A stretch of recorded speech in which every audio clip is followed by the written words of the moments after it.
Hoje eu estou aqui com o engenheiro Amilcar Brunazzo e ele é especialista, né? Se aprofundou bastante no assunto de urnas eletrônicas e ele vai falar um pouco sobre isso. Então, Amilcar, eu queria que você se apresentasse, falasse sobre sua formação e falasse o que você acha importante hoje, a situação atual das urnas eletrônicas no Brasil. Olá, Daniel. Olá, todo mundo. Eu sou engenheiro de formação, formei na Escola Politécnica de São Paulo e depois de fui trabalhar com informática e segurança de dados, até que em 1996, quando teve a primeira eleição com voto eletrônico, eu me interessei em entender como se dava a segurança, a confiabilidade do voto eletrônico no Brasil, da urna eletrônica que foi lançada naquele ano.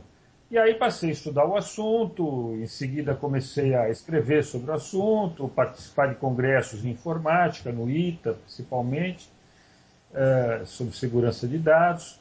E aí foi enfronhando. Hoje eu sou um grande especialista em urnas eletrônicas, não conheço não só o sistema brasileiro, como de fora do Brasil também, tenho vários artigos escritos sobre isso. Tenho trabalhado para muitos partidos políticos como assessor, como fiscal, dou aula de fiscalização do voto eletrônico. E, então, foi assim que eu me capacitei. Participei de várias perícias sobre urnas eletrônicas também. E o meu interesse disso tudo atual é divulgar para o brasileiro como ele tem sido maltratado, quer dizer, tratado como um eleitor de segunda categoria, quando a gente compara os brasileiros com os eleitores do resto do mundo, onde também há voto eletrônico. O brasileiro, por exemplo, não pode conferir se o conteúdo do seu voto, o voto eletrônico, né, chamado registro digital do voto, contém o seu voto de fato. No resto do mundo pode. Então essa é a minha principal vontade agora, é fazer o brasileiro entender a realidade que existe por trás dessa propaganda que se fez em torno da urna eletrônica brasileira. Inclusive, Amilcar, a primeira vez que eu me lembro que eu soube, né, de você, acho que você se recorda, teve uma reportagem da Band de 2008, era sobre Caxias, lá no estado do Maranhão, que Maranhão, me houve, lembro. houve umas fraudes, e aquela reportagem me impressionou porque realmente as pessoas falando que não viam a foto do candidato na urna, né? Uhum. Depois um vereador parece que foram 15 pessoas que votaram nele, mas estava como zero. Então, quer dizer, e naquela época que era o ministro Aires Brito, era o presidente do TSE, ele simplesmente não se pronunciou. E eu lembro que ele chegou, enquanto ele era presidente, né, hoje não é mais, ele chegou a falar um absurdo que a urna eletrônica era inviolável, né? E a gente sabe que não é bem assim, né? Esse mito é o mito principal que a Justiça Eleitoral vende aqui no Brasil sobre a viabilidade do sistema que ela mesma produz, né? Existe todo um conceito que eu gostaria de explorar aqui nessa entrevista, explicar por que chegou a essa situação. Esse caso do Maranhão, houve realmente denúncias de mau funcionamento, que não estava correto. A gente não sabe se houve fraude mesmo ou não, porque não pôde ser feita a prova, né? Não há como se fazer prova de fraude ou não. Esse é um dos problemas do sistema brasileiro. E como os outros também, em Alagoas, em 2006, houve um caso muito grave, que foi constatado o mau funcionamento das urnas e o TSE não permitiu que fosse feita a auditoria. E a situação é essa mesmo. A gente tem um sistema eletrônico de votação que não permite conferência do resultado. Nem quem desconfia, quer dizer, nem o candidato que perdeu consegue provar que houve fraude, nem o candidato que ganhou consegue ganhar que ganhou sem fraude, né? Provar que ganhou sem fraude. É um absurdo um sistema desse. Ele é rejeitado no mundo inteiro, ao contrário do que a maioria do pessoal pensa. Né? E tudo isso é consequência dos poderes da justiça eleitoral, que chama justiça eleitoral, mas na verdade é o administrador eleitoral no Brasil. Exatamente, é um absurdo. E aqui tem uma propaganda forte, como você falou, que é como se fosse uma solução moderna, né, confiável, mas, enfim. Agora, fazendo a pergunta direta, né, então, quais seriam as principais críticas que você tem a fazer em relação ao sistema eleitoral, à urna eletrônica, né, o que precisaria ser mudado, né, se puder comentar sobre isso. Assim, pode até falar tecnicamente o que que você percebe de problema. Tá, esse aí é um assunto que eu gostaria de tratar assim bem em tópicos, né? Certo, Qual é o problema do processo eleitoral brasileiro? O primeiro problema é jurídico, não é técnico, não tem a ver com a urna eletrônica especificamente. É o problema do acúmulo de poderes da autoridade eleitoral brasileira. Só no Brasil ocorre isso, de a autoridade eleitoral ela ter as funções de administrativas, né, de administrar o processo eleitoral, normativas de regular o processo eleitoral através de resoluções, normas, e judiciário de julgar qualquer pendência dentro do processo eleitoral. Só no Brasil existe esse acúmulo de poderes, ou seja, no Brasil o princípio da tripartição de poderes, que foi desenvolvido principalmente a partir da Revolução Francesa, no final do século XVIII, ele ainda não chegou no processo eleitoral brasileiro. Nós ainda não temos tripartição de poderes no processo eleitoral brasileiro. E qual é a consequência desse acúmulo de poderes da autoridade eleitoral? É autoritarismo. Onde há acúmulo de poderes, há abuso de poder, há autoritarismo, há falta de transparência. Então, essas três características, autoritarismo, falta de transparência e abuso de poder, é o que marca o processo eleitoral, inclusive o processo eleitoral eletrônico no Brasil. Aí depois a gente pode agora falar do problema técnico, né? Por que a urna eletrônica tem problemas? Ela tem problemas por causa desse autoritarismo que vem lá da Justiça Eleitoral, que impõe o modelo e não aceita debate, não aceita que o sistema, ele não aceita abrir o sistema para auditoria, né? Ou fazer um sistema que seja auditável, vamos dizer assim. E ela impõe isso porque ela tem poderes para isso. Por exemplo, esse problema ainda, vou falando ainda do acúmulo de poderes. Quando há algum problema técnico na urna eletrônica, por exemplo, como houve lá em Maranhão, que você citou, como houve em Alagoas, como eu citei em 2006, foi constatado um problema técnico, havia mau funcionamento do equipamento. Quem era o administrador, o responsável por fazer esse negócio funcionar e deu problema? Era a autoridade eleitoral, a Justiça Eleitoral. E o candidato ficou insatisfeito com o resultado, o que ele fez? Ele entrou com recurso. Contra quem? Contra a Justiça Eleitoral, porque ela era administradora. E quem julgou esse recurso? A Justiça Eleitoral, porque ela era juíza. Então, ela, como juiz, ela estava julgando o processo em que ela era ré. O próprio juiz é réu. O juiz que julga, ele é réu no sentido que ele é o administrador que ofereceu aquele sistema que não funcionou. A consequência disso, quando se quebra aquela chamada relação triangular do direito, ou seja, que existe uma parte ativa, uma parte passiva e o terceiro polo é o juiz julgando, não existe no processo eleitoral brasileiro quando se trata de julgar problemas técnicos nas urnas eletrônicas, porque o juiz vai ser sempre o administrador responsável pelo processo, e ele nunca é culpado, obviamente ele nunca se julga culpado, e ele abusa do poder, e foi o que aconteceu, por exemplo, nesses casos que não foi permitida a auditoria, né, uma auditoria livre, aberta. No caso de Alagoas, por exemplo, para mim é o caso mais emblemático, foi cobrado 2 milhões do candidato que descobriu que houve mau funcionamento, analisou os arquivos que são fornecidos, os arquivos de log, os arquivos de boletins de urnas, analisou tudo e mostrou que aqueles arquivos estavam incoerentes, havia incoerências entre as informações dentro desses arquivos, ofereceu essa informação para a Justiça Eleitoral e pediu para que fosse feita uma auditoria para saber o que ocorreu. Ela cobrou 2 milhões do candidato para fazer a auditoria. O candidato não tinha 2 milhões, não quis pagar 2 milhões, enfim, não é qualquer candidato que tem 2 milhões de dinheiro para pagar depois da eleição, né? Então ele foi condenado por litigância de má-fé, porque denunciou e não pagou para fazer a auditoria. E a auditoria não foi feita, né? Então, você vê qual é o mal desse problema, desse acúmulo de poderes. E desse acúmulo de poderes, quer dizer, que resulta em falta de transparência do processo, foi nesse ambiente que nasceu a urna eletrônica, o modelo brasileiro da urna eletrônica.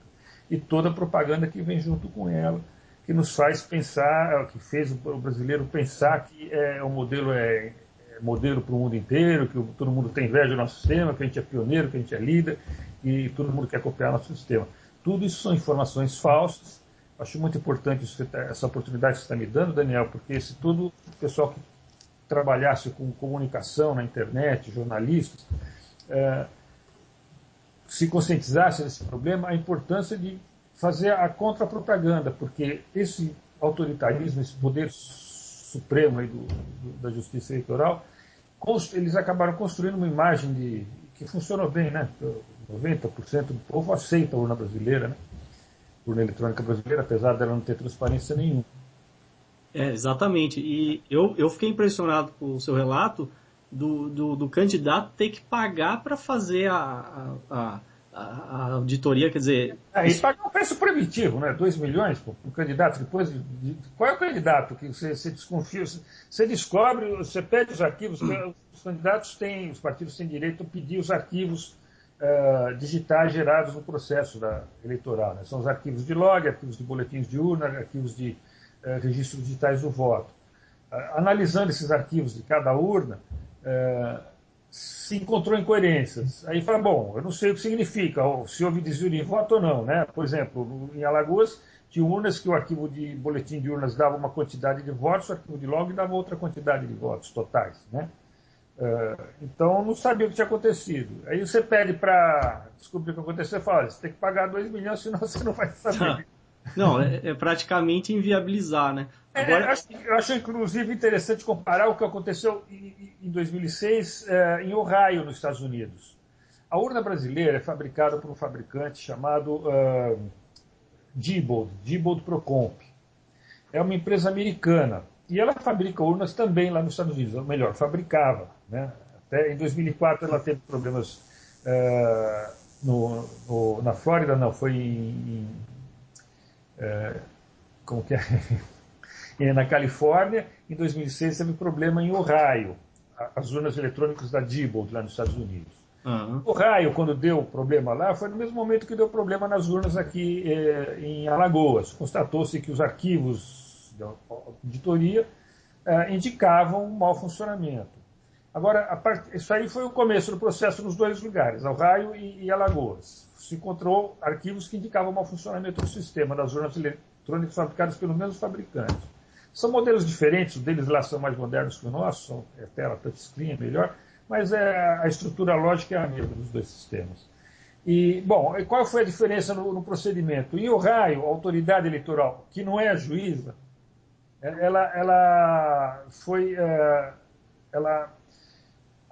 permitiu uma auditoria no processo, pagou pela auditoria, constatou que houve mau funcionamento no sistema e multou o fabricante. O fabricante foi banido da Califórnia em 2004, foi banido de Ohio em 2006. Não podia mais fornecer urnas eletrônicas nesses estados.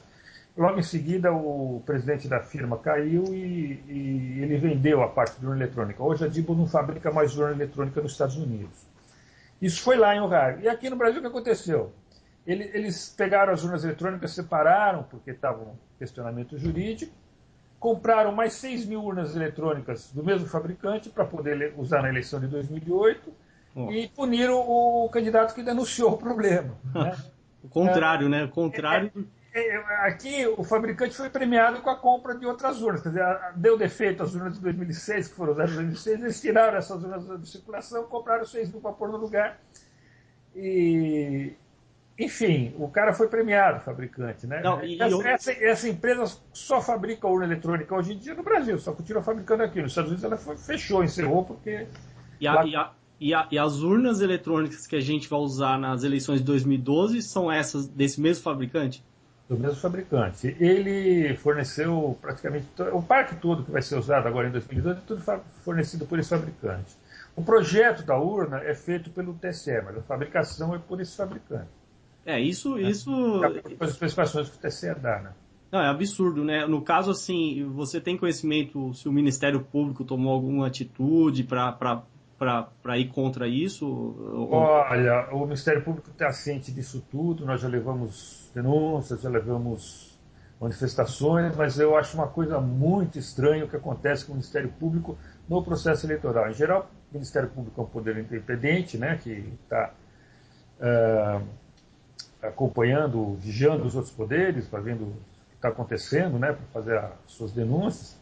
Mas no processo eleitoral a coisa, por algum motivo que eu não sei explicar qualquer, Daniel, não funciona corretamente. Tá? O Ministério Público ele tem, como os partidos políticos, direito a fiscalizar a carga dos programas, o desenvolvimento dos programas lá no TSE, dos programas das urnas eletrônicas. E ele não faz isso. Ele simplesmente não comparece para analisar o código do software e só aparece no dia final para fazer a assinatura do software, colocar assinatura digital no software. Então ele assina o que não leu, entendeu? Uhum. E com isso sai no dia seguinte na página do TSE, o Ministério Público veio aqui, assinou, disse está tudo bem. Só que eles assinaram sem olhar, sem ler. E eu acho estranho esse comportamento do Ministério Público eleitoral no Brasil. Eu não sei explicar por que isso ocorre, porque a Justiça Eleitoral eu sei que ela é monolítica e ela se autodefende, ela é autoritária mesmo. O Ministério Público é independente e eu esperava dele um comportamento mais independente. Um outro exemplo péssimo que o Ministério Público deu agora foi numa ADIM, uma ação de inconstitucionalidade contra a lei do voto impresso, em que o Ministério Público recebeu um pedido da Justiça Eleitoral para entrar com um pedido de inconstitucionalidade e entrou com o pedido de inconstitucionalidade baseado em argumentos que recebeu da Justiça Eleitoral. Só que quem lhe deu, né, a Justiça Eleitoral que lhe deu esses argumentos, ela apresentou para ser julgada no STF. No STF, os juízes são juízes da Justiça Eleitoral. Uhum. Então, as mesmas pessoas que deram o pedido para entrar com a ação julgaram o pedido que o Ministério Público serviu apenas de veículo. Então, Né? o próprio ministro do STF, Lewandowski, é o presidente do TSE. Né? Isso. E quem foi o relator era a vice-presidente do TSE, que era Carmen Lúcia? Não. A Carmen Lúcia. Então, eles apresentaram a denúncia para o Ministério Público formalizou ela oficialmente, aí eles julgaram dizendo como se fosse uma ação do Ministério Público, e não era. E os argumentos muito pobres, né? Porque diziam que o voto impresso ia permitir repetição da votação, ia permitir identificação do eleitor, tudo um argumento absolutamente errado. E o Ministério Público não consultou as outras alternativas, quer dizer, a pessoa que diz que não é assim, né? Ou provas, por exemplo, existem provas com urnas com voto impresso fora do Brasil, que o voto não é identificado, que o eleitor não vota 2, 3 vezes seguidas por causa do voto impresso, entendeu? Existem provas materiais de que o negócio, que a denúncia é falsa. Só que o Ministério Público ignorou tudo isso e fez exatamente o que a Justiça Eleitoral pediu. Eu não sei por que isso ocorre. Infelizmente, o Ministério Público Eleitoral está deixando muito a desejar. Não estão assumindo a responsabilidade que eles deveriam ser um poder independente para avaliar o processo eleitoral. Isso deles terem 6 meses para avaliar o software e não ir lá, não analisar absolutamente nada, e no final comparece para fazer assinatura digital, ou seja, estão assinando o que não leram, né, baseado na confiança do desenvolvedor. Não é para isso que eles têm o direito de estar presente no desenvolvimento do software, é para analisar e ver se foi bem desenvolvido. Não, isso é gravíssimo, isso aí é uma informação que eu não sabia, né? Agora, em relação ao argumento, né, que eles deram em relação ao voto secreto, identificar o voto, mas a gente tem que pensar também que a partir do momento que o eleitor pegar o comprovante em papel, ele guarda e ele é dele, ele não está obrigado a mostrar para ninguém, né? E tudo que a gente faz na vida, você recebe um comprovante para... Mas não é bem isso não, Daniel, o problema não é esse. Realmente, se você entregar o comprovante para o eleitor levar para fora da sessão eleitoral, há o problema de identificação. O eleitor pode depois comprovar, aí ele fica sujeito à coação, né, ou ele pode vender o voto. Tá. Mas isso, quando a gente fala de voto impresso, que está escrito na lei, foi declarado inconstitucional, não é nada disso. O eleitor não leva absolutamente nada para fora. Ah, entendi. No caso da lei brasileira, o eleitor nem pega na mão, ele vê através de um visor. Tá? Ele vê o voto impresso através do visor. No caso da urna argentina, que eu acho que agora é o modelo mais avançado que tem, é o modelo argentino de urna eletrônica, o eleitor pega na mão, mas ele pode ver, pode conferir se está gravado direito o registro digital, e depois ele tem que pôr numa urna para ir embora. Enquanto ele não puser na urna, não vale voto. Ah, entendi. Se ele levar para fora, o voto dele não conta. Entendi. Eu estava imaginando uma situação hipotética, é claro que eu não soube dizer assim como seria, mas agora eu entendi. Então ele pegaria o voto impresso e colocaria em uma urna que poderia ser usada depois para fazer uma contagem... Fazer auditoria. Paralela, né? Isso. Bom, eu comecei a falar do problema jurídico do processo eleitoral brasileiro, que é o acúmulo de poderes da justiça eleitoral. Uhum. Agora, isso gerou todo o resto do problema, que é a falta de transparência do processo. Bom, agora vamos falar do problema técnico. Por que a urna eletrônica brasileira tem problemas, né? Ou não é confiável? Qual é o problema da confiabilidade do modelo brasileiro eleitoral? A urna eletrônica brasileira, o modelo de urna, é chamado, no meio acadêmico, de Direct Recording Electronic Voting Machine, máquina de gravação direta, né? Máquina eleitoral de gravação direta. Grava o voto diretamente em memória digital. A abreviação é DRE, a gente chama máquinas DRE. Então, é o caso da urna eletrônica. Você vota e o voto é gravado no meio digital lá dentro dela. Tem uma memória lá dentro que fica gravado os votos. Esse voto gravado chama registro digital do voto. Ou seja, você vota, escolhe o teu voto é gravado num arquivo chamado registro digital do voto. No final da eleição, né, quando acabar, na hora da apuração, esses registros gravados lá são somados e dão o resultado daquela urna que chama boletim de urna, que é o resultado da soma de todos os votos, ou seja, de todos os registros digitais. Esse é o modelo da urna brasileira. Esse modelo foi descrito assim em 1990 nos Estados Unidos, né? O problema desse modelo, que a gente chama de primeira geração de máquinas de votar, é que o eleitor não sabe, não tem como saber, se o registro digital do voto contém o voto que ele viu.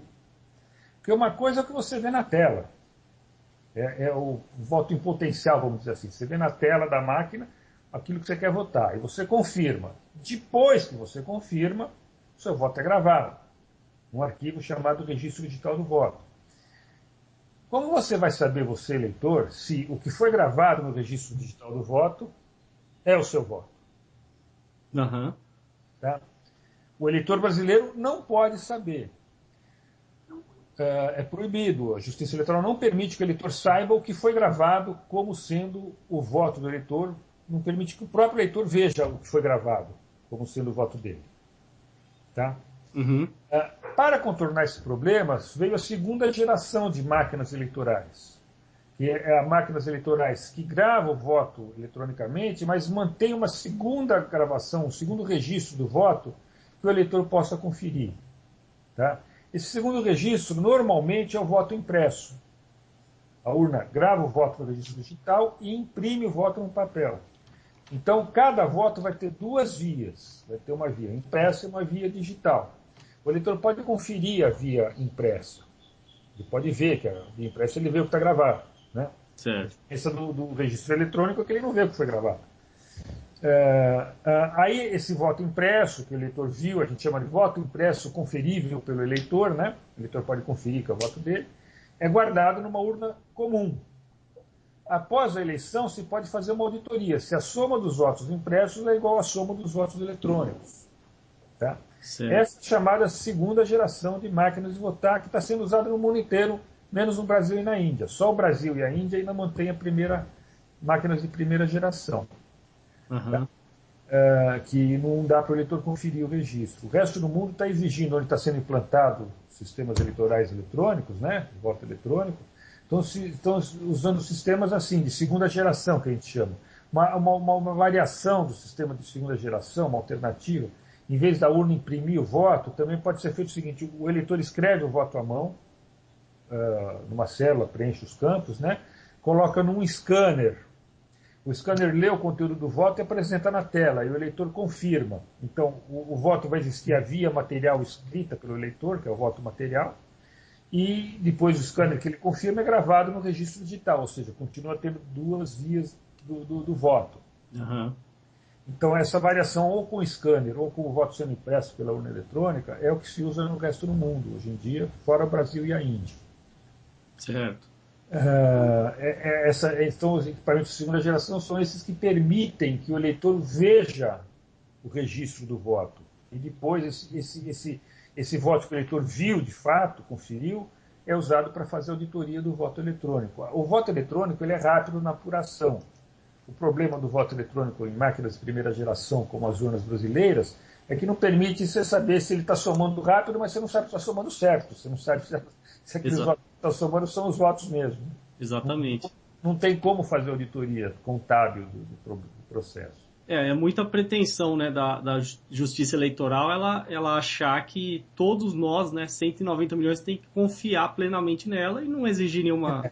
Quando ela fala que o sistema é invulnerável, ela está dizendo que os programadores, que são lá os funcionários dela, os operadores, enfim, quem carrega o software nas urnas, tudo, são todos anjos angelicais, né, seres angelicais que não vão fazer fraude nenhuma. Então, Exato. é 100% seguro, porque não existe sistema 100% seguro contra ataque interno, né? E principalmente quando você não pode auditar o resultado, então é que é menos seguro ainda, porque quando um sistema que você possa auditar o resultado, possa conferir se a soma foi bem feita, independente do software que está na máquina, mesmo que alguém faça a fraude interna, você faz a auditoria e descobre pelo resultado, né, que deu diferença do que devia dar. Mas se não tem como conferir o resultado, você não tem como saber se houve fraude ou não, né? É o sistema que o brasileiro vota é assim. Hoje, o sistema que o brasileiro vota, o voto é secreto para o próprio eleitor, ou seja, o eleitor vê o voto na tela, confirma, o voto é gravado, o que é gravado ele não pode ver, é secreto para o eleitor não pode ver o que foi gravado como sendo o seu voto. E Certo. esse voto que ele não viu é somado e dá o resultado eleitoral. E Tá? a gente, né, acredita. Agora, o Amilcar, eu queria lembrar aquele episódio que se eu não me engano, o TSE convocou. Bom, saiu noticiado assim, convocou alguns hackers para testar a urna eletrônica, mas ali me pareceu um teatro, né? Porque pelo que eu ouvi de um relato que saiu na mídia, é como se apresentasse, uma caixa preta e falar, tenta invadir ou tenta violar, né? Mas aquilo lá não foi conclusivo, né? Não, isso daí, olha, eu conheço bem esse processo, porque ele foi iniciado por mim. Tá? Ah, sim. Então, Quem solicitou ao TSE que fosse feito, se chama testes de penetração, né? O nome, o pessoal brinca um pouco com o nome, mas é o nome técnico, chama teste de penetração. Você pega o equipamento, você quer saber se ele resiste aos ataques externos e dá para alguém para ver se ele consegue violar o sistema, né? Então, o nome técnico se chama teste de penetração, é previsto inclusive em normas técnicas de segurança de dados, que se faça um teste de penetração. Então, nós solicitamos, foram 3 partidos que solicitaram. Primeiro foi o PDT e o PT, e em seguida o PL, na época era PL, né, aderiu ao nosso pedido. Então, os 3 partidos solicitaram que fosse permitido o teste de penetração por nós, quer dizer, que desse as máquinas para que nós pudéssemos testá-las, né? Bom, o negócio foi totalmente distorcido pela Justiça Eleitoral, novamente por causa daquela questão do autoritarismo. Nós solicitamos que os testes fossem feitos dirigidos por pessoas independentes da Justiça Eleitoral e que a Justiça Eleitoral pudesse assistir todos os testes, ou seja, tudo que a gente fosse fazer na máquina, eles estariam acompanhando para ver o que a gente estava fazendo. Eles não aceitaram essa condição. A condição deles foi o seguinte: vocês só podem testar o que a gente deixar, o que a gente não deixar não pode. Então eles puseram um monte de limitações no teste. Só podia trabalhar durante 3 dias, de horário assim, você só podia usar programa não pirateado para poder... pirateado não é exatamente pirateado. Quem ataca sistemas costuma desenvolver seus próprios programas de penetração. Isso não podia ser usado, você tinha que ser usado programas comerciais, para analisar e tentar atacar, entendeu? Tinha um monte de limitações. Olha, o resultado é o seguinte: no mundo já houve testes de penetração em urnas eletrônicas, diversos testes, uma dezena deles. Os testes que foram livres, em que a pessoa pegou a máquina, né, os interessados em atacar, pegaram a máquina, estudaram, tiveram sucesso, ou seja, eles conseguiram invadir as urnas eletrônicas. Teve 2 testes que não foram livres. Foi o teste feito na Índia e o teste depois feito no Brasil. Quando nós solicitamos para o TSE para fazer esse teste, o TSE enrolou durante 3 anos, ele não respondia, ele não permitia. Até que a Índia teve ideia de fazer um teste controlado, ou seja, ele criou essa ideia, né? Vem cá, eu deixo vocês olharem, mas com limitações, com regras, pode mexer aqui, não pode mexer lá, não sei o quê. Aí o TSE gostou dessa ideia e repetiu o teste da Índia aqui, ou seja, testes são limitados, controlados. Esses 2 testes, o da Índia e a cópia que foi feita no Brasil, a imitação que foi feita no Brasil, não deram resultado, ou seja, quem tentou não conseguiu invadir. Nós não participamos desse teste, nós solicitamos para fazer, eles impuseram condições que não eram aceitáveis, a gente falou, então não, isso a gente está fora, a gente não participa. Aí eles chamaram funcionários públicos, foram funcionários do Ministério Público, da Marinha, do Justiça do STF, da Procuradoria-Geral da República, enfim, eles chamaram funcionários públicos, que não eram hackers, eram funcionários públicos, para fazer os testes. E eles não conseguiram testar dentro das limitações que eram impostas, nenhum deles conseguiu penetrar. Aí eles falaram que o teste foi um sucesso. Não foi. O que prova, que a gente vê, todos os testes que foram feitos é que, quando o teste foi livre, como ocorreu com as urnas americanas, 3 modelos de urnas americanas, como ocorreu com as urnas holandesas, e depois, mais adiante, ocorreu também com as urnas indianas, o teste teve sucesso. Quem tentou penetrar conseguiu mudar o software e fazer com que ele desviasse votos, ou seja, somasse voto errado. Entendeu? Uhum.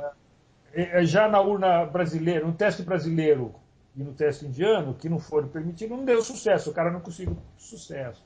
Então, o errado no Brasil foi o teste. Não foi demonstrada a segurança do sistema. Tá? Foi um teste fajuto que fizeram aqui só para fazer a tal da propaganda. A prova evidente disso é que na Índia, onde depois que eles fizeram esse teste controlado e que não deu sucesso, isso era propaganda, a mesma propaganda que fizeram no Brasil,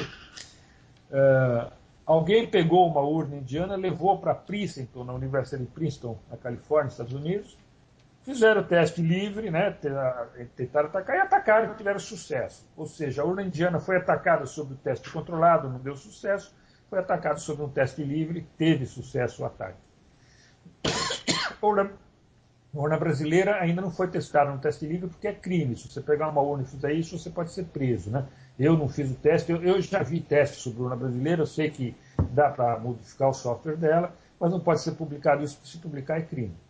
Certo. Inclusive, isso me fez lembrar o seguinte, que você pode até me corrigir.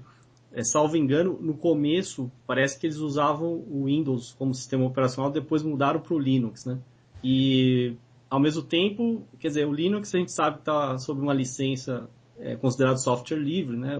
Você tem que ter acesso ao código, mas o código em si, o código-fonte do programa ali que está rodando em cima do Linux já não é, obviamente não é software livre, senão a gente teria acesso, né? Não, é aberto, sim. Viu? É aberto?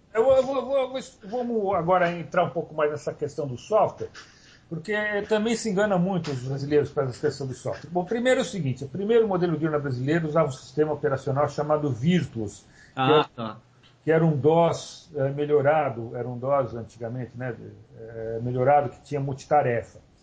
Depois, em 2000, passou para o Windows. Em 2000 e 2004 teve modelos com Windows. Em 2006 passou para o Linux. Tá? Certo. Então, a partir de 2006, a partir de 2008, todas as urnas têm agora o sistema Windows. Isso é o sistema operacional. Agora, depois do sistema operacional, tem os aplicativos, os programas que são feitos, né, de votação, de apuração, que são feitos para rodar dentro do sistema operacional. Esses programas são teoricamente abertos. Tá? Os partidos políticos e o Ministério Público e a OAB têm direito, 6 meses antes da eleição, ir ao TSE acompanhar o desenvolvimento desse software. A gente só não pode pegar cópia dele e levar para casa para estudar. A gente tem que olhar lá dentro do ambiente deles. Tá? De todo o software, tanto do sistema operacional agora, que é Linux, quanto dos aplicativos. O problema dessa cerimônia é que não funciona na prática, só funciona na teoria. Primeiro, o Ministério Público e a OAB, que tem direito de ir lá olhar, nunca foram. Tá? Desde 96 eles têm direito de ir lá olhar, nunca foram. Tá? Nunca examinaram código nenhum. Dos partidos políticos, apenas 2 vão, que é o PDT, através de mim, da minha equipe, e o PT, que tem um Brunazzo lá também, um cara equivalente ao Brunazzo lá no PT, que também questiona o sistema e vai lá avaliar. Então, e nós vamos lá examinar e constatamos que, na prática, não dá para examinar o código, porque existem uma porção de limitações à análise de código. Por exemplo, ao todo, o conjunto, o sistema operacional e mais aplicativos, dá mais ou menos uns 17 milhões de linhas de código, são 40 mil arquivos. Uhum. E eles estão mudando esses arquivos constantemente. Apesar de a gente ter 6 meses para analisar, na véspera de completar os 6 meses, quando é feita a compilação do sistema, eles estão mudando os programas. Então eu examino tudo durante 5 meses, quando eu vou lá analisar, eles mudaram 2, 3 linhas. 2, 3 linhas é suficiente para mudar tudo. Uhum. Então não dá para a gente controlar. E eles não dizem o que mudar. Tá? Eu fiz uma solicitação específica, que eles fizeram uma opção de correções em 2008, falando, olha, quero saber que modificações foram feitas em função do relatório que vocês receberam do Ministério da Ciência e Tecnologia, que tinha dado lá umas sugestões para eles modificarem os sistemas. Eles se recusaram a nos informar o que eles tinham modificado. Eles falaram, está aí o programa, você procura e acha que foi modificado. Tá? Então, na prática, não funciona. O PT, por exemplo, teve um problema gravíssimo agora em 2010. O TSE permitiu que o PT trouxesse um programa de prateleira, programa pronto, né? não desenvolvido por eles, programa de análise de código. Então, o PT pôde instalar o programa de análise de código e deram o software lá. Tudo isso no computador do TSE, não no computador do PT. Tá? Você não pode tirar cópia de nada. Aí analisava o código, o programa produzia relatórios, né? De correlação de função, de existência, não sei o quê. Os relatórios não puderam ser copiados. O PT não podia ler o relatório do programa de análise de código. Ele podia ler na tela, não podia imprimir, não podia fazer relatório do que analisou. A empresa que o PT contratou para fazer análise de código não pôde fazer um relatório para o PT porque não lhe deram os dados. Você pode olhar só na tela. Isso não é auditoria de software. Ninguém pode garantir que com isso o software está correto. E isso é só uma parte do problema. Quando pega o software, você tem que compilar ele, para saber se foi compilado o software que você viu, também não é. Em 2008, eu constatei que eles mostraram um código para a gente até a véspera do dia da eleição, e no dia da eleição, no dia da compilação, eles estavam compilando outro código, com modificações. Por quê? Porque eu achei um erro no programa, a minha equipe, né? Não fui eu, a minha equipe achou um erro no programa que tinha mostrado para a gente, estava lá na máquina de consulta, né? A gente percebeu que tinha um negócio lá que era incoerente, chamamos eles para falar, olha, isso aqui não vai funcionar, dá problema, não sei o que. Aí eles ficaram de responder, viu o que era, no dia seguinte falaram, olha, está aqui, o código que está sendo compilado não tem esse erro não está lá. Ou seja, eu percebi que eles mostram um código para a gente analisar e compila o outro. Tá? Outra coisa, não adianta eu saber que o software é honesto, o código-fonte é honesto, que ele foi compilado honestamente, se eu não posso conferir se o que está carregado na urna é aquele software que eu vi. Então, o processo de validação do software, eu preciso analisar o código, preciso acompanhar a compilação e depois eu preciso verificar se o que está carregado na urna é o que eu vi lá. Essa terceira etapa chama certificação do software, certificar que o que está na máquina é o que eu validei com sendo software bom. Também não é permitido. O TSE diz que pode fazer assinatura digital, fazer verificação da assinatura digital, não pode, tudo falsa informação. O sistema faz a verificação, o programa da urna eletrônica faz a verificação da sua assinatura digital, mas eles não permitem que eu, fiscal, verifique se o programa que está lá tem a assinatura digital correta. Então é perfeitamente possível você fazer um programa que desvie votos e que diz que a assinatura digital está correta, né, faz autoverificação. Enfim, o processo de validação do software, validação e certificação do software é muito complexo, é muito caro. Quem tentou fazer, que é o PT e o PDT, não conseguem, denunciam, escrevem o relatório dizendo a gente não consegue fazer, não funciona. O Ministério Público que devia fazer não faz. A OAB não tem culpa, ela não tem verba para fazer isso. Dizem que a OAB pode ir lá fazer a verificação, mas a OAB não tem verba para fazer essa verificação, que custa muito caro. Né? Também não faz. Enfim, o software que está na urna eletrônica brasileira nunca foi conferido por ninguém. Os únicos que controlam é a autoridade eleitoral. Tá? E por mais que eles falam que pode verificar, que está à disposição, que está lá, pode ir lá ver o código, eles impõem um monte de condições, um monte de regras que na prática não permite que você verifique coisa nenhuma. Este problema de que não dá para garantir que o software da urna está funcionando corretamente, e em 2006, em Alagoas, não estava funcionando corretamente, deu um monte de defeito no software, em 2008 voltou a dar um monte de problema, que gerou o que eu chamei de segunda geração de máquinas de votar. Essas máquinas de votar que eu falei que registra o voto, né, o registro digital do voto, mas tem que ter um segundo registro do voto, que é o registro material do voto, vamos dizer assim, ou impresso, ou escrito à mão, alguma coisa. Foi criado esse conceito de dois registros de votos, do mesmo voto, para atender um princípio que recebe o seguinte nome, que aí fica tudo claro, é o princípio da independência do software em sistemas eleitorais. O princípio da independência do software em sistemas eleitorais, que gerou essas máquinas de segunda geração que está sendo usada no resto do mundo, quer dizer o seguinte, eu tenho que ter um jeito de auditar o resultado da urna, o bom funcionamento dela, sem depender e confiar no software. Porque para eu garantir que 400 mil urnas eletrônicas estão todas no Brasil inteiro com o software correto, é complicadíssimo, é caríssimo, ninguém tem estrutura para isso. O Ministério Público, por exemplo, que tem o programa de assinatura digital, não faz a verificação da assinatura digital porque é complicadíssimo de fazer. Tá? Uhum. É caro de fazer. Não, realmente. Fazer de maneira segura. Né? Então,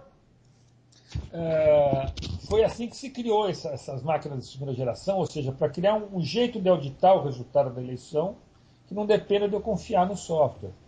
E quando uma máquina atende o princípio da independência do software, ou seja, eu posso auditar o resultado sem precisar conferir o software, se o software está funcionando direto, eu vou conferir só a soma mesmo dos votos, não importa que software esteja lá. Eu não preciso conferir o software se eu consigo auditar o input e o output e verificar que estão corretos. Quer dizer, eu pego os votos e pego a soma dos votos, vejo que bate, não importa se o software está lá, está somando certo ou errado. Eu sei qual é o resultado e tem que dar aquele resultado. Esse é o conceito de a segunda geração de máquinas de votar que não existe ainda no Brasil. Né? Inclusive, Amilcar, a sua explanação ficou tão clara que qualquer um que ouça o que você falou fica abismado porque ainda a gente não adotou a segunda geração, né?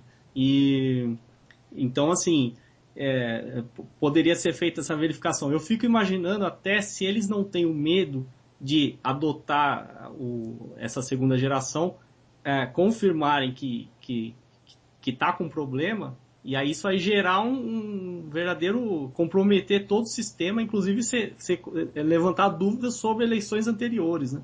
Daniel, você pegou, eu não falei, mas você pegou exatamente o X da questão. Às vezes, quando eu começo a falar isso, algumas pessoas me perguntam, não, mas então você acha que eles estão fazendo fraude? Ou a Dilma foi eleita, não devia, ou o Lula foi, não foi? Olha, eu não sei se eles estão fazendo fraude, eu não tenho provas que eles estejam fazendo fraude, não acho que eles estejam fazendo fraude de fato, quer dizer, fazendo software que fraude eleição. Eles podem fazer se quiserem, tá? Porque a sociedade civil brasileira não tem como controlar. E por que eles resistem tanto? Por que a justiça eleitoral, o administrador eleitoral brasileiro, resiste tanto a implantar um sistema que possa ser auditado? Exatamente o que você falou, Daniel. Se a gente implantar um sistema que possa fazer uma auditoria que seja por amostragem e verificar que o sistema somou errado, como somou errado em Alagoas, a gente tinha provas que tinha somado errado, a gente não sabia para que lado, se tinha desvio de voto ou não, mas o total não batia. O total de votos, segundo os arquivos, eram conflitantes. Não tinha votos por candidato, tinha um total de votos só, a gente achou inconsistência. Se a gente descobre e prova, demonstra que a urna somou voto errado, vai provocar um descrédito tão grande no processo e sobre tudo que ocorreu até agora. Por isso eles resistem. Por dois motivos. Por isso eles resistem e porque eles têm poderes para resistir. Desculpa. No resto do mundo, onde não há esse acúmulo de poderes, a justiça eleitoral não consegue impor a vontade dela e impedir que a segunda geração. A segunda geração é imposta pelo administrador eleitoral, como ocorreu agora na Argentina, como ocorreu no Paraguai. A urna brasileira foi proibida no Paraguai.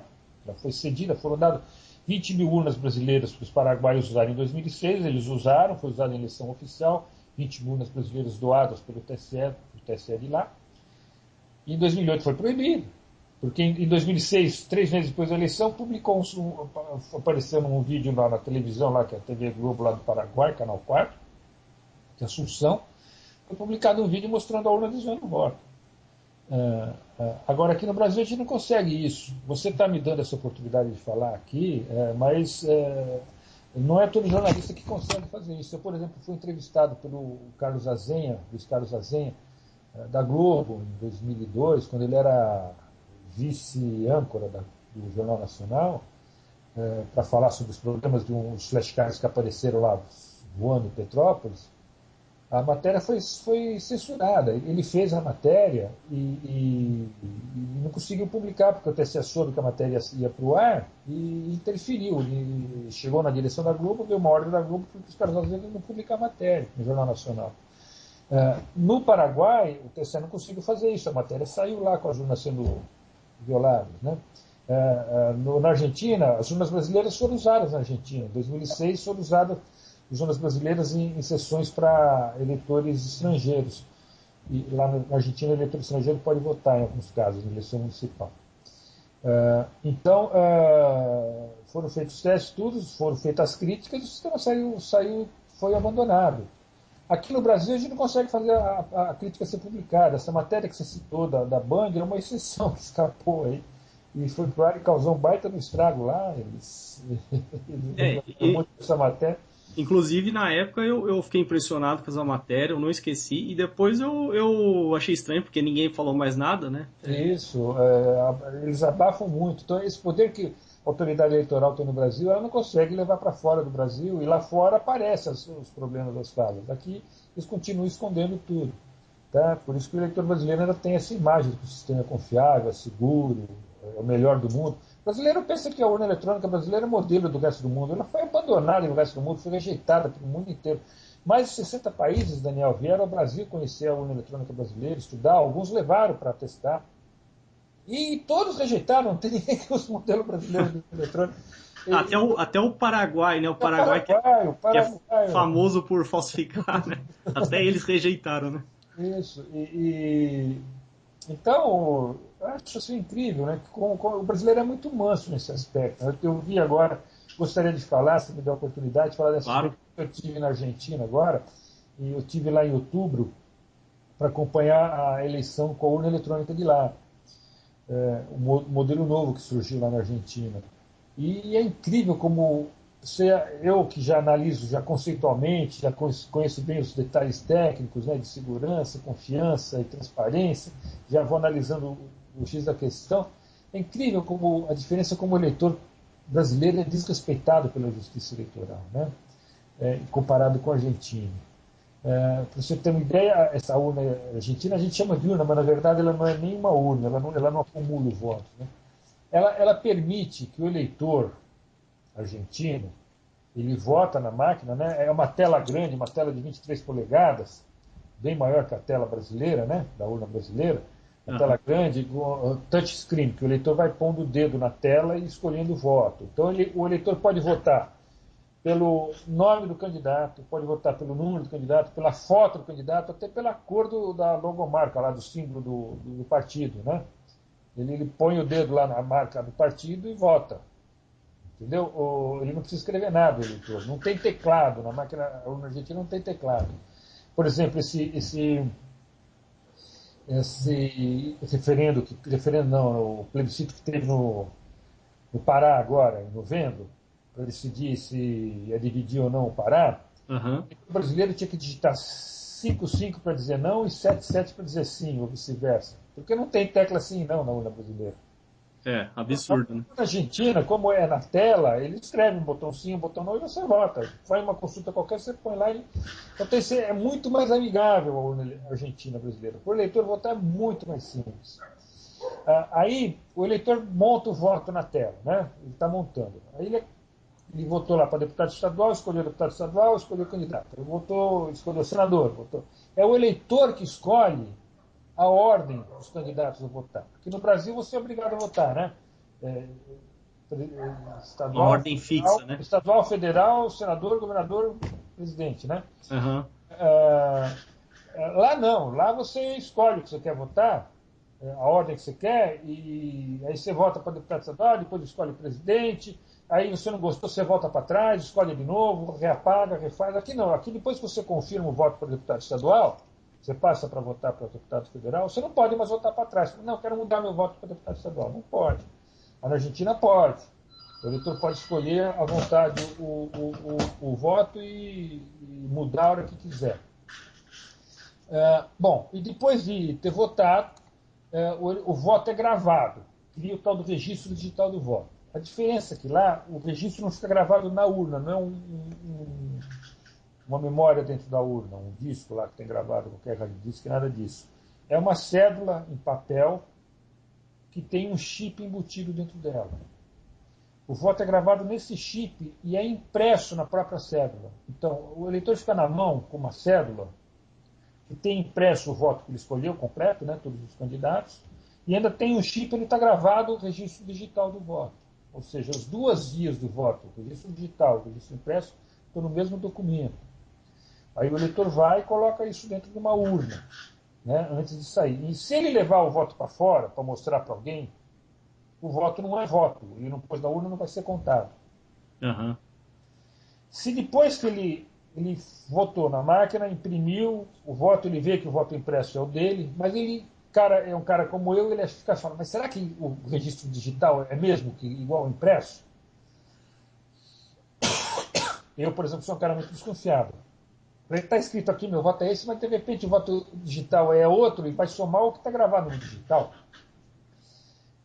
O eleitor argentino pode conferir, veja bem, antes de sair do local de votação, ele pode conferir se o registro digital do voto tem o voto dele. Como ele faz isso?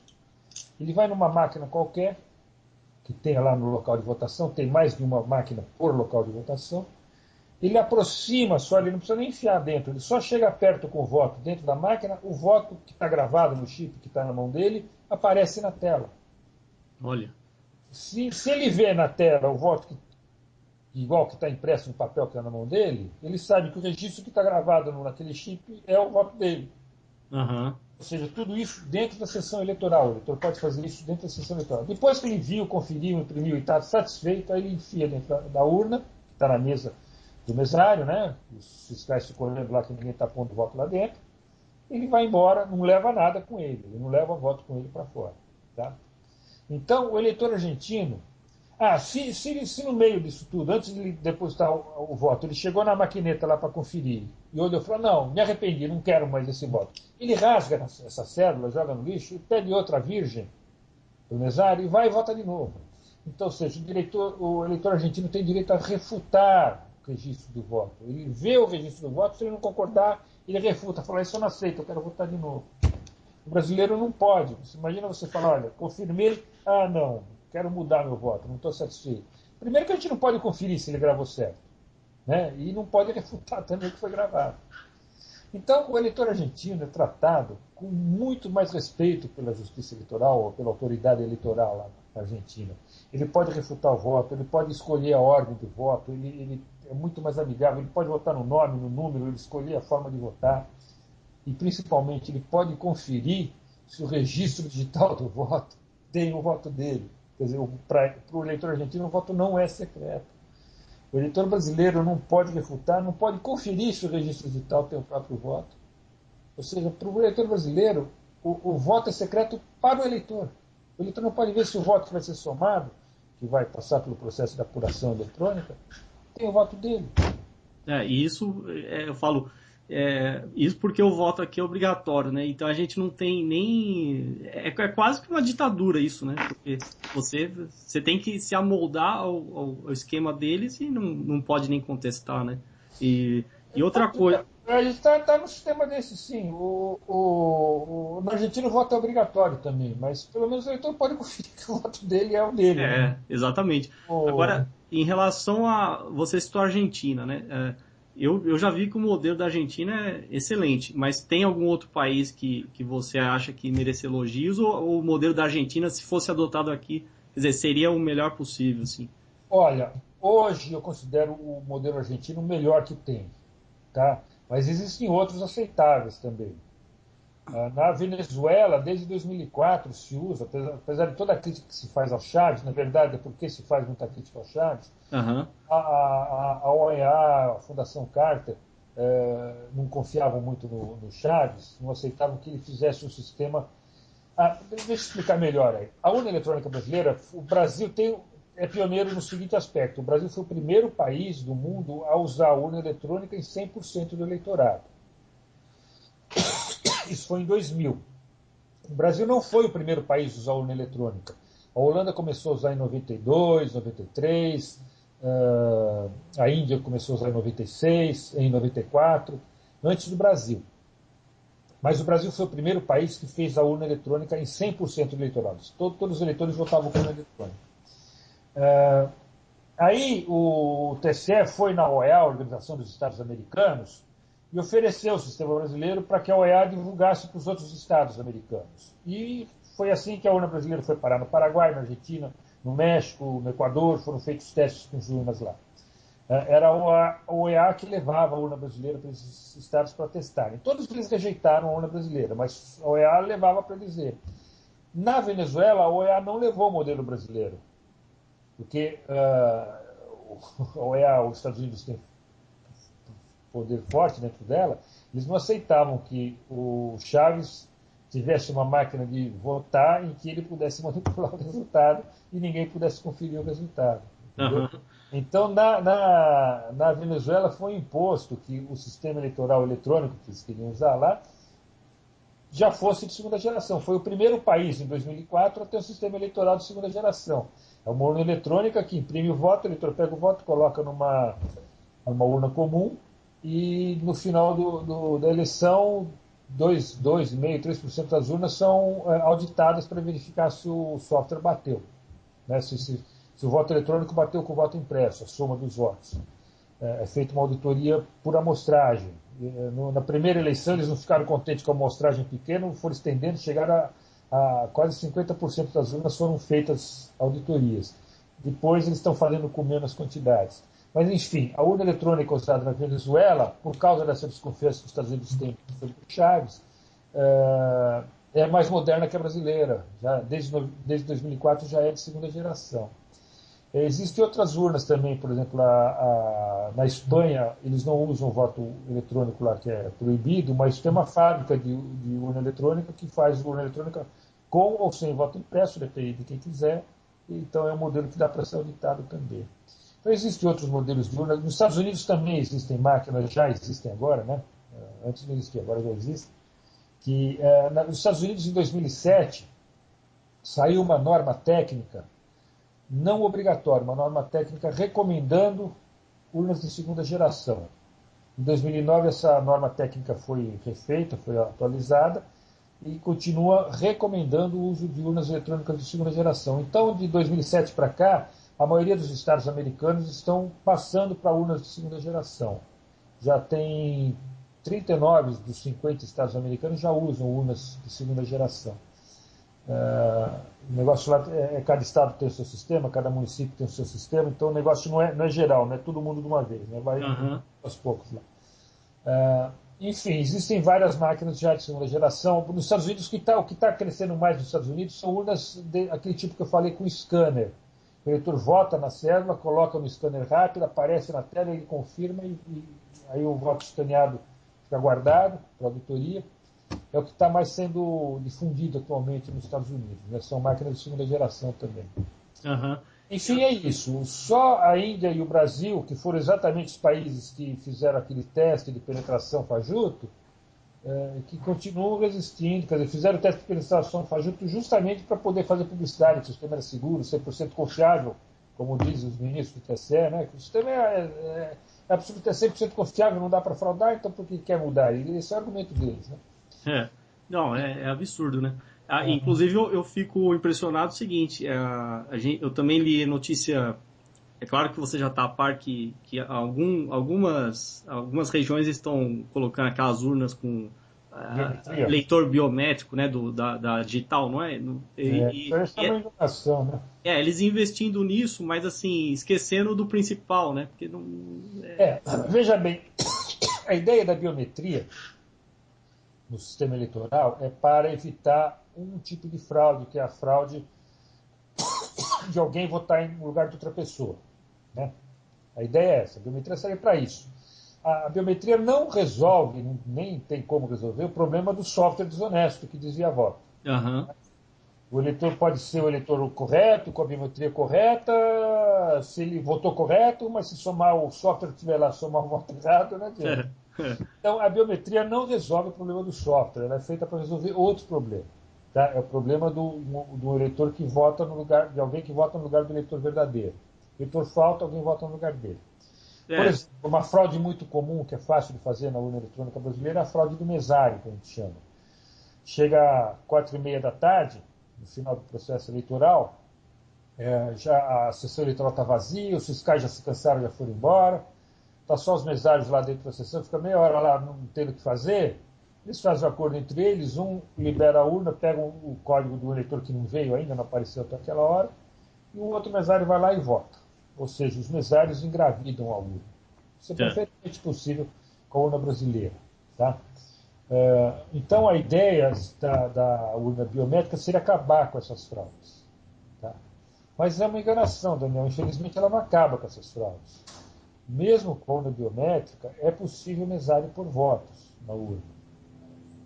Então, está sendo gastado muito dinheiro com essas urnas biométricas. Só para você ter uma ideia, o pessoal não sabe, né? Quando eu falo da urna argentina, que é o modelo moderno, que estão usando agora, eles falam, bom, mas a Argentina fez agora, a urna brasileira é velha, por isso que não tem a tela grande. Não é bem isso, não. A urna argentina que eu fui assistir é de 2010, foi fabricada em 2010. Eu fiz uma eleição em 2011 agora, mas a fabricação foi em 2010. As urnas argentinas, as urnas brasileiras que vão ser usadas, inclusive as urnas biométricas que vão ser usadas em 2012 aqui no Brasil, foram fabricadas em 2010. Ah, tá. Elas são novas. O TSE comprou 300 e tantas mil urnas biométricas novas para usar agora. Não vai usar tudo, vai usar em 2012, né? É tudo máquina nova, não é máquina velha, não. A urna brasileira com aquela tela pequenininha de 6 polegadas, com teclado só numérico, é arcaico perante, parece uma carroça, né? Carroça perante a urna argentina, né? Que tem a urna argentina parece o iPhone, né? Que você passa o dedo, vai pondo digitando assim. E a urna brasileira parece aquele telefone de teclado, que você é obrigado a apertar botãozinho e só pode apertar aqueles botãozinhos, não pode se comunicar mais que isso, né? Essas urnas arcaicas brasileiras foram fabricadas agora, em 2010, são modernas, são novíssimas. Tá? Vão ser usadas pela primeira vez em 2012. Então o TSE gastou uma fortuna para trocar todas as urnas por urnas biométricas, e a biometria não resolve o problema da fraude do mesário. Por que não resolve? Isso é um problema técnico muito simples, que é possível de escapar. Todo sistema biométrico ele é sujeito a falhas. Ele pode dar o falso negativo que a gente fala. Ele pode rejeitar a biometria de uma pessoa que é eleitor verdadeiro. O eleitor põe o dedo lá e não reconhece a impressão dele. Isso acontece com muita frequência. O TSE falava que ia ser 1%, mas na experiência em 2008, 2010, chegou a bem mais do que isso, 7% em média. 7% dos eleitores válidos que punham o dedo lá não tinham biometria reconhecida. Esses eleitores que o sistema biométrico não reconhece têm direito a votar. Então, o TSE não pode impedir eles de votar, porque a biometria da urna não funcionou. O que acontece? Então, o TSE está na resolução do TSE, o TSE publica toda a eleição as tais das resoluções, que são as normas, as regras das leis, está escrito lá que quando o eleitor legítimo se identifica perante o mesário, põe o dedo e não é reconhecido, o mesário digita uma senha e libera o voto. Está escrito na resolução do TSE. Em 2010 está para 2012. Então, o que acontece? Chega às 4h30 da tarde, está uma sessão com urna biométrica. 4h30 da tarde, não tem fiscal, não tem mais eleitor, não tem mais nada. O mesário digita a senha que libera e vai lá e põe o voto, do mesmo jeito. Então, o que o TSE gastou de dinheiro com urna biométrica para não resolver o problema? É só dinheiro que ele está gastando à toa. Não resolve nada. O projeto da biometria no processo eleitoral tem as coisas cabulosas atrás dele. Por que o TSE gastou esse dinheiro todo? Para você ter uma ideia, o TSE comprou equipamentos caríssimos para coletar a impressão digital dos 10 dedos dos eleitores e está montando esse cadastro, com os 10 dedos, impressão digital dos 10 dedos dos eleitores, e foto de alta resolução. essas fotos que o computador traça e identifica qual é a pessoa só de analisar a foto. Tem que ser foto de alta resolução. Então você está montando esse cadastro, com os dados que ele está coletando. Ele está dizendo, olha, precisa do eleitor, por causa das urnas biométricas, para fazer um novo cadastro eleitoral. Ele está fazendo um monte de cidades aí, né? Já eram 60 cidades em 2010, agora já tem umas 300, 400 cidades que estão fazendo. Já tem até capital do estado fazendo isso. O que acontece? Você captura as 10 impressões digitais, está montando um banco de dados enorme. Veja, são 10 impressões digitais, 130 milhões de eleitores, dá 1 bilhão e 300 mil impressões digitais que você tem guardado. Você precisa de um supercomputador, computadores enormes para guardar essa base de dados. E ela tem que ser segura. Né? Então o TCE está investindo um baita no dinheiro para montar essa base de dados e ele não usa. Daniel, você sabe quantas impressões digitais o eleitor vai testar agora em 2012? Os eleitores que forem votar em urnas biométricas, eles vão colocar um dedo indicador, se não reconhecer, eles vão colocar outro, se não reconhecer, o mesário digita a senha. O TSE só usa 2 impressões digitais e coleta as 10. Ele não usa foto de alta resolução. O título, você vai fazer o cadastro eleitoral para fornecer a biometria para o TSE, poder votar depois de urna biométrica, ele bate tua foto e te devolve o título eleitoral sem foto. O novo título eleitoral não tem foto. O TSE não usa essas informações. Ele está montando esse cadastro por outro motivo, Daniel. Ele não está montando esse cadastro para evitar a fraude, porque ele não evita a fraude no mesário. Então você está gastando muito dinheiro nesse processo, não é para evitar fraude, ele está captando dado que ele não usa. Por que isso? Eu não vou entrar aqui em discussão por causa disso. O eleitor brasileiro é muito acomodado, não reclama do que está acontecendo, mas é um absurdo o que está acontecendo no processo eleitoral. Não, é revoltante. Daqui a pouco, passam uns anos, né, algum gênio lá decide que vai trocar a biometria por leitura da palma da mão e gasta-se mais milhões e milhões. Outro tanto, isso. Né? E outra coisa, Amilcar, só uma pergunta assim mais futurista, né? Qual que é a sua opinião sobre o voto pela internet? Você acha que no futuro a gente vai chegar nisso? Você acha que é algo viável? Primeiro tem um detalhe importante, o tal da cabine indevassável, né, Daniel? Desde já fazem 3 séculos, aí vai para quase 3 séculos, que se criou o conceito de cabine indevassável, ou seja, que o eleitor tem que votar num ambiente em que ele não possa ser coagido, né? O ambiente onde ele vota. Né? Com isso, não dá para fazer voto pela internet em casa. Por exemplo, se pudesse ter eleição pela internet aqui em casa, a minha casa é uma família grande, tem mulher, filhos, empregado, neto, tio, avô, né? Filho do empregado, não sei o quê, são 10 pessoas. Eu garantiria 10 votos para o meu candidato. Certo. Então, o voto pela internet não pode ser feito em casa, tem que ser feito em ambiente secreto, ambiente isolado. Você vai ter que ir até o local onde está esse ambiente para votar. Não, eu perguntei mais porque assim... Você vê que esse problema do sigilo do voto já complica. Não dá para fazer voto pela internet. Estou na praia no meu celular, digito no meu celular e voto e pronto, continuo na praia. Não dá, você vai ter que ir até o local para votar. Exatamente. Eventualmente poderia fazer que você não precisa ir até a tua cidade. Você pode votar na outra cidade, no escritório eleitoral que tiver na cidade que você está. Então, o voto em trânsito, vamos dizer isso. Isso é possível, voto em trânsito. Mas o voto pela internet ia ser complicado. E o voto pela internet tem um problema. Ele vai ser dependente de software. Ele vai ser de primeira geração necessariamente. Certo. Tá? Não dá para fazer, ou pelo menos seria complicadíssimo, fazer um voto pela internet de segunda geração, ou seja, que fosse independente do software, que eu pudesse auditar o resultado dependente do software que está rodando em todas as máquinas, né? Entre a que você vota até a máquina que apura. Enfim, o voto pela internet não tem solução técnica adequada ainda. Nos Estados Unidos ele foi proibido. Os Estados Unidos que saíram na frente com essa questão do voto pela internet, e em 2004 eles fizeram um grupo de estudo. Eles queriam implantar o voto pela internet, primeiro para os soldados que estavam em guerra, né, lutando pelo mundo inteiro. Eles queriam que os soldados pudessem votar na eleição presidencial. Então tentaram estudar um sistema de voto pela internet para os soldados e depois isso seria estendido para a internet geral para todo eleitor americano. Mas foi rejeitado o projeto, chegaram à conclusão que não há forma de fazer voto pela internet seguro. Não há. decisão de quem inventou a internet. Tá? Existem experiências com voto pela internet, acho que na Estônia, se não me engano, mas não é seguro. Também na Austrália, não é seguro.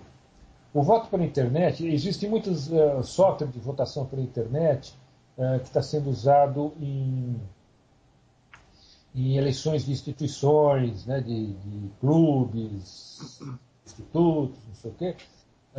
Mas eles têm o seguinte problema. A parte conceitual é a seguinte. O voto eletrônico, puramente eletrônico, sem comprovação material do voto, ou seja, sem o duplo registro do voto, ou você faz um sistema que não garante o sigilo, aí você consegue fazer seguro. Garantir que a soma do voto está correta, mas sem garantir o sigilo do voto.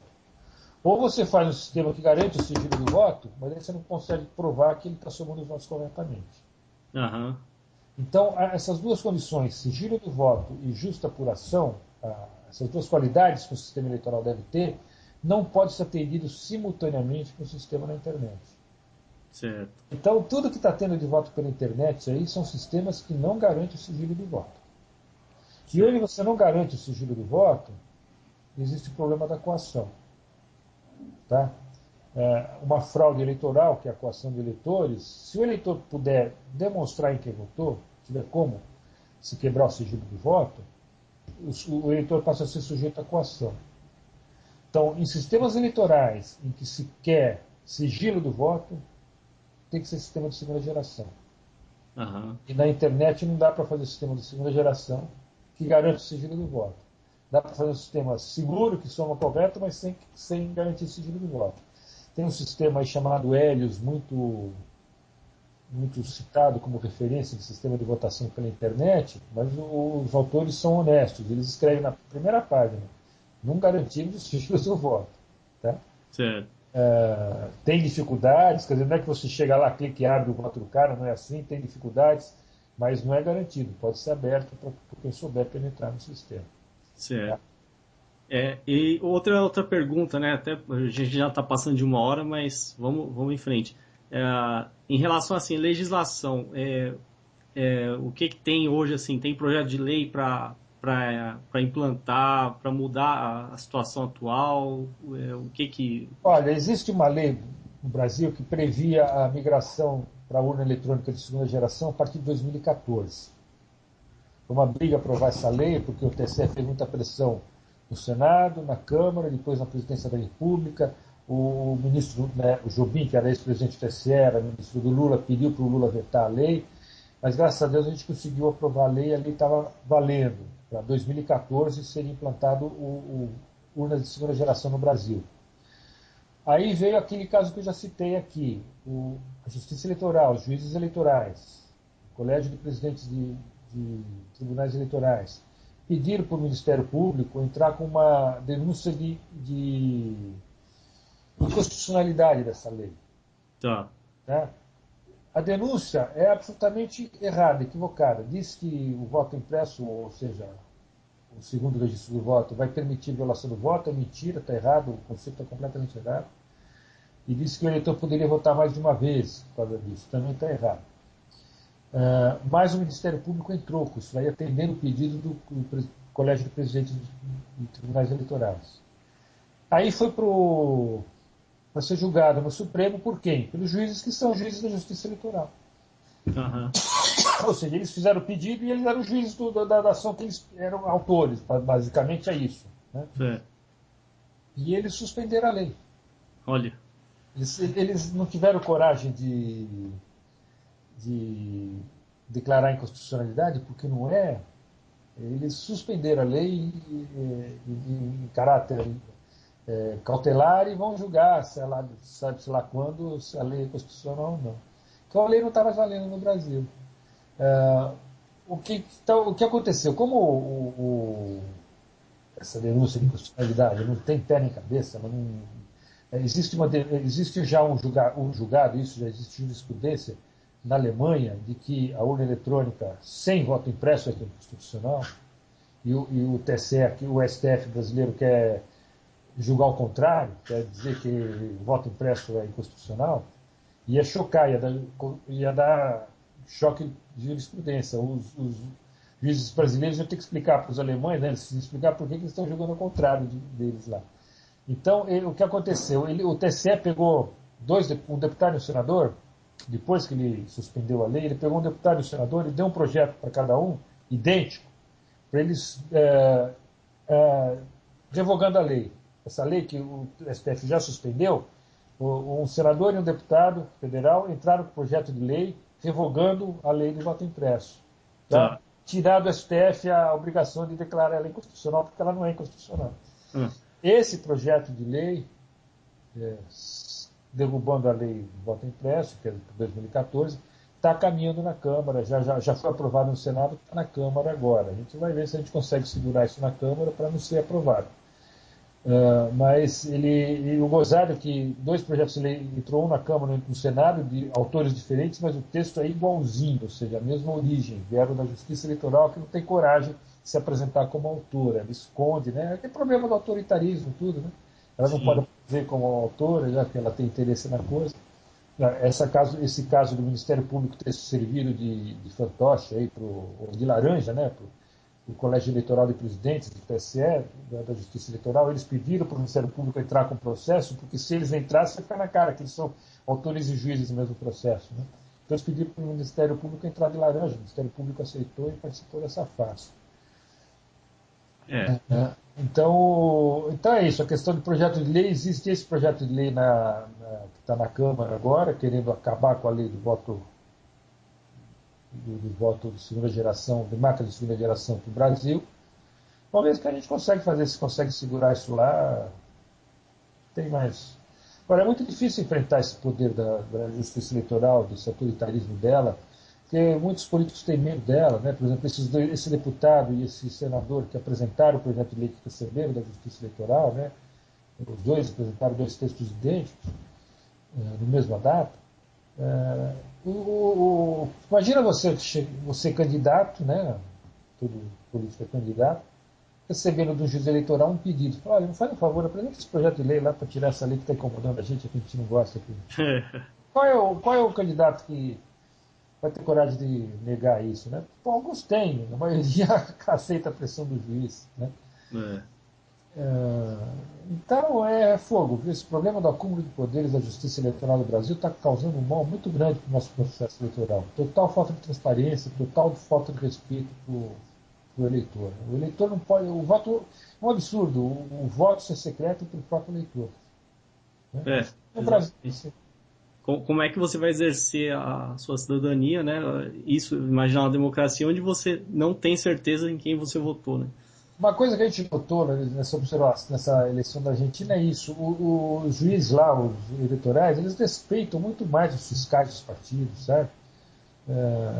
Eles estão preocupados em mostrar a transparência do processo. Eles perguntam para o fiscal o que você quer que a gente faça, aí o fiscal diz e eles tentam fazer o que dá. Né? Aqui no Brasil não, é tudo imposto, é tudo mandado. Você pede um negócio, eles negam com argumentos absurdos, né? Eu, por exemplo, essa tela grande, eu entrei com um pedido no TSE, em nome do partido, do PDT, para que a tela da urna eletrônica fosse ampliada, já que eu vi que eles iam fazer essas urnas biométricas, né, iam comprar 300 mil urnas novas. Então, antes da compra, a gente entrou com um pedido para que nas novas urnas viesse com tela grande, sem teclado, para facilitar, para poder votar no nome do candidato, né, para poder votar na foto do candidato. Então, eles rejeitaram assim, não deram nem satisfação. Para que eles vão mudar o projeto dele? Vocês querem isso? Para nós não interessa, não vai dar trabalho para a gente mudar o software, sei lá o que eles pensaram.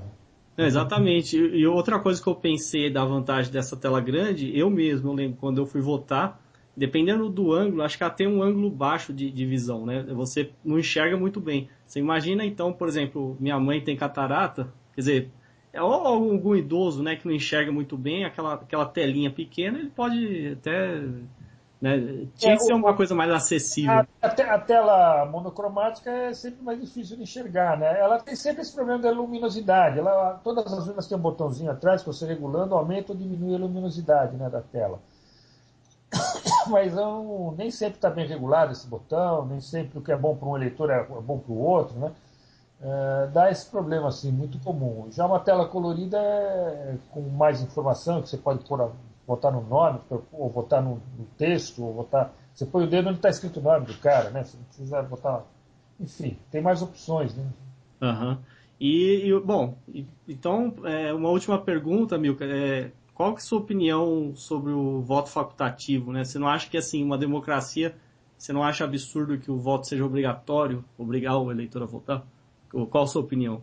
Eu sempre fui contra o voto facultativo, isso desde comecei a pensar no problema na época de faculdade, né?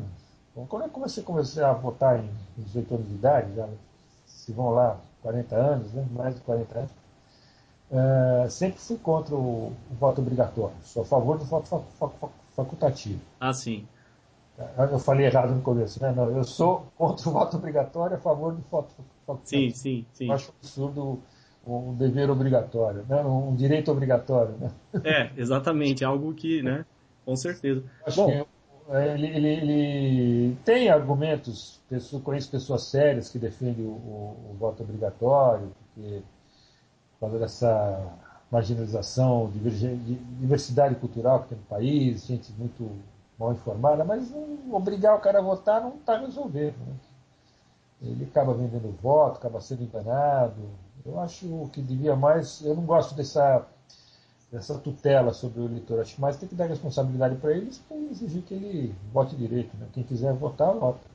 Quem exatamente. compreender a importância, vota. Quem não compreender, não atrapalhe. Né?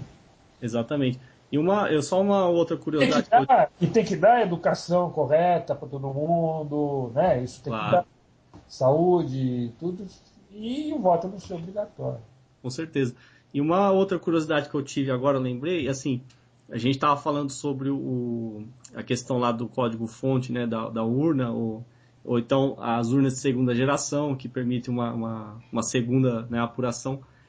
E a gente nem tocou na questão também da transmissão dos votos e também na questão do servidor, que é quem vai receber os dados e vai computar isso, né? Quer dizer, é claro que a de segunda geração já resolve isso porque você tem um outro mecanismo de apuração, mas a É. gente também não sabe o que Sabe acontece. na Argentina como é que é? Quando na Argentina a apuração dos votos de cada urna é feita na sessão eleitoral. Ah, Então, tá. acabou a eleição, lá acaba às 18 horas, o, o mesário mesmo pega aquela urna com os votos e soma através da máquina. Ele pega aqueles votos, como eu disse, basta aproximar a cédula da máquina, que o voto aparece na tela. O mesário coloca em modo de apuração, chama os fiscais e vai encostando o voto desculpe, o voto na máquina e a máquina vai contando. Os fiscais vão vendo o voto que está impresso, igual o voto que está na tela, e vai vendo a soma que está certa. Então, a apuração é fiscalizada. Isso é outra diferença também no sistema argentino. O fiscal pode acompanhar a apuração. Aqui não. Aqui a urna eletrônica dá um resultado, chamado boletim de urna. O fiscal não tem como ver se aquele resultado é a soma dos registros de estado de voto. Não tem como. Na Aham. Argentina, a soma é feita na frente do fiscal. Bom, aí quando acaba a apuração, né, o mesário lá grava numa outra cédula dessa, que tem um chip embutido, ele grava o resultado numa cédula para transmitir. E grava enquanto as células tiverem e dá para cada fiscal. Cada fiscal leva consigo um papel, um documento que tem a quantidade de votos, né, daquela urna gravada no chip e impresso no papel. Aí ele leva isso para o local lá do partido e a Justiça Eleitoral, o fabricante, dá o programa de leitura do chip. Então, depois ele vai lá, encosta o chip e ele faz a totalização na casa dele, lá no escritório dele, do partido. Aham. Bater com a totalização da Justiça Eleitoral.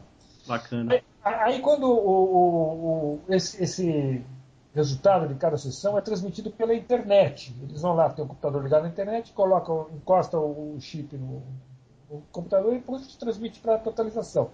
Lá na central de totalização, o fiscal que estiver lá, que é outro fiscal, a hora que chega o resultado, eles imprimem e dão uma cópia para o fiscal. O fiscal ele recebe uma cópia do resultado antes dele ser transmitido, e lá na central de totalização, o fiscal do mesmo partido recebe uma cópia depois que o resultado chegou lá, transmitido. E aí ele vai levar lá para o escritório e vai verificar se um bateu com o outro. Entendeu? Certo. pôr isso para cada sessão eleitoral. Então, Interessante. lá o fiscal é muito mais respeitado. Quer dizer, o fiscal tem como conferir se a transmissão não, sabe, saiu um resultado aqui, chegou outro lá. Lá ele tem como verificar. Bacana. Não, é outra coisa. É, a gente teria que se inspirar nesse modelo, né? Bom, então, acho que é isso, né? Você quer fazer comentários finais, considerações finais, ou mais alguma coisa que faltou? Bom, Daniel, primeiro eu quero agradecer você por essa oportunidade, todo esse tempo que você está me dispondo, né? E te parabenizar você por ter tido sensibilidade para esse tema. Que esse negócio de falar que 90% da população brasileira aceita urna eletrônica é fogo, é difícil enfrentar esse número, né? Porque está todo mundo enganado, ninguém sabe o que está falando. Mas é um número que está aí, o pessoal aceita mesmo. Né? Então é preciso fazer essa divulgação e você se predispôs a isso. Eu agradeço essa oportunidade. E é importante tocar daqui para frente e tentar fazer o brasileiro conscientizar que ele, como eleitor, devia ter seus direitos mais bem respeitados do que vem tendo, né? Deve ser melhor do que é hoje. Sim, concordo.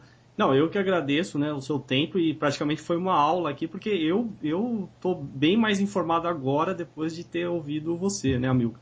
E você quer deixar algum contato, seu site?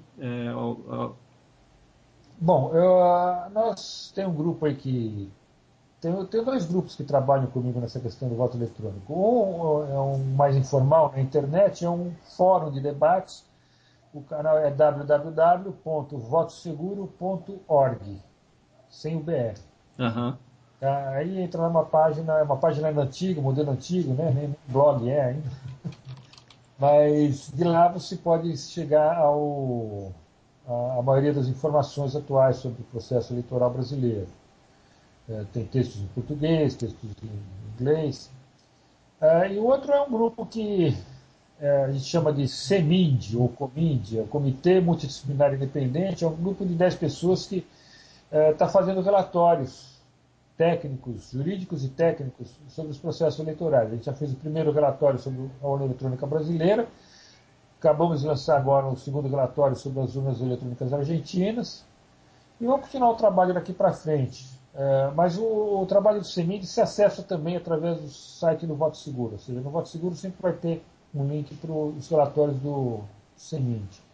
Certo. Esse relatório da União Argentina nós já fomos procurados para ser traduzido para o espanhol e tem gente querendo lá na Argentina levar esse relatório para a OEA, né, a Organização dos Estados Americanos, para aquele UNASUR, aquele parlamento americano, né, para mostrar como o sistema argentino está bem adiantado. Né.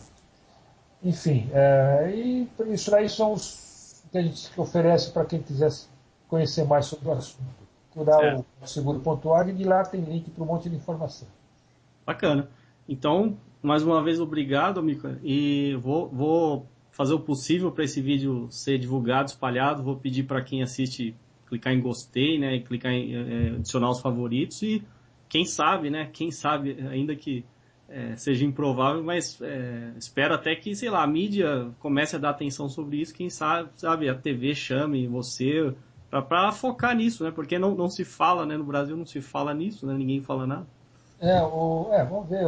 Vencer a barreira do poder eleitoral, da autoridade eleitoral, é difícil na grande mídia, mas a internet tem mais condições de vencer essa barreira. Né? Aham. Você, com o trabalho de formiguinhas aí, a gente vai conseguindo furar e fazer a informação chegar. Fazendo chegar essa informação que o eleitor brasileiro tem sido muito maltratado pela autoridade eleitoral brasileira. Tá? Assim que tiver no ar essa entrevista, eu mesmo vou cuidar de divulgá-la através Ah, sim, do nosso fórum de debates. com certeza. Então, joia. Então, mais uma vez, obrigado, Amilcar, pelo tempo e vamos em frente, né? Muito obrigado, Daniel. Obrigado Obrigado. a